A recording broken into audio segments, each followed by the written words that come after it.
दोस्तों, सोचिए, अगर दुनिया का सबसे खतरनाक अंडरकवर एजेंट करोड़ों लोगों को लूटने वाले एक इंटरनेशनल साइबर क्राइम सिंडिकेट को खत्म करने के लिए अपनी पहचान छुपाकर एक साधारण मजदूर बन जाए, तो क्या होगा? और अगर उसी मिशन के दौरान उसे अपने प्यार को खोना पड़े, अपने ऊपर लगे गद्दारी के आरोप सहने पड़े, यहां तक कि अपनी जान भी दांव पर लगानी पड़े, तब क्या वह इस मिशन को पूरा कर पाएगा?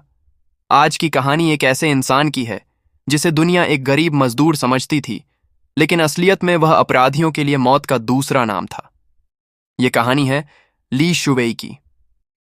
एक ऐसा आदमी जिसके सामने बड़े बड़े गैंगस्टर घुटने टेक देते थे, लेकिन हैचिंग शहर में वह एक मामूली इंसान बनकर रह रहा था। कहानी की शुरुआत होती है जब ली शुवेई कई सालों बाद हैचिंग शहर लौटता है।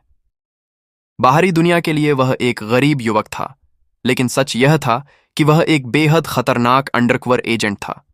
उसका मिशन था ब्लैक गोल्ड नाम के उस रहस्यमयी संगठन तक पहुंचना जिसने हजारों परिवारों को बर्बाद कर दिया था। यह संगठन साइबर फ्रॉड, मनी लॉन्ड्रिंग, हत्या और अंतर्राष्ट्रीय अपराधों में शामिल था। लेकिन इस संगठन तक पहुंचना लगभग नामुमकिन था, क्योंकि इसके असली बॉस लॉर्ड डेविल का चेहरा तक किसी ने नहीं देखा था। हैचिंग लौटने के बाद ली शुवेई की मुलाकात अपनी पुरानी प्रेमिका यान शशि से होती है। एक समय था जब दोनों एक दूसरे से बेहद प्यार करते थे। शशि ने उसके लिए अपने परिवार तक से लड़ाई कर ली थी, लेकिन अब सब कुछ बदल चुका था। शशि का परिवार शहर के सबसे अमीर लोगों में गिना जाता था, जबकि ली शुवेई एक गरीब मजदूर की तरह दिखाई देता था। इसी वजह से शशि का भाई यान हू और पूरा परिवार ली शुवेई को अपनी बहन के लायक नहीं मानता था। यान हू हमेशा उसे बेइज्जत करने का मौका ढूंढता रहता था, लेकिन उसे क्या पता था कि जिस आदमी को वह गरीब समझ रहा है, वही आदमी पूरी दुनिया के सबसे खतरनाक अपराधियों का शिकारी है। एक दिन यान हू ने ली शुवेई को नीचा दिखाने के लिए क्लब हाउस में सिक्योरिटी गार्ड की नौकरी दिलवा दी।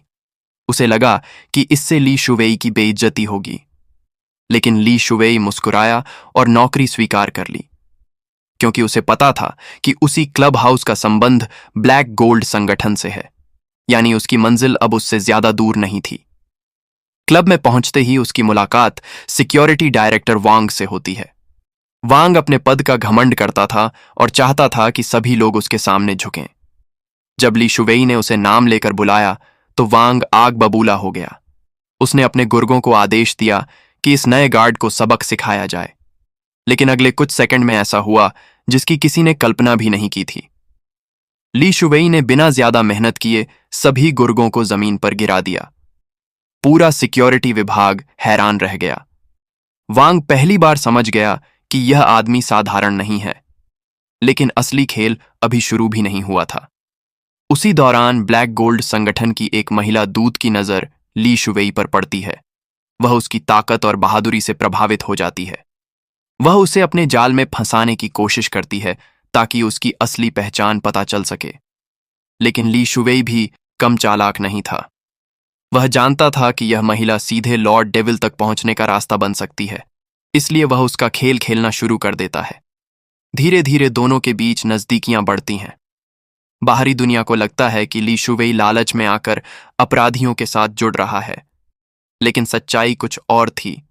वह ब्लैक गोल्ड संगठन के दिल तक पहुंचने के लिए अपनी जिंदगी का सबसे खतरनाक खेल खेल रहा था।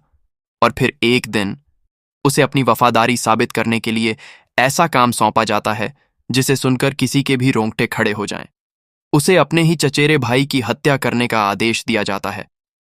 यहीं से कहानी एक ऐसे मोड़ पर पहुंचती है जहां हर कोई उसे गद्दार समझने लगता है।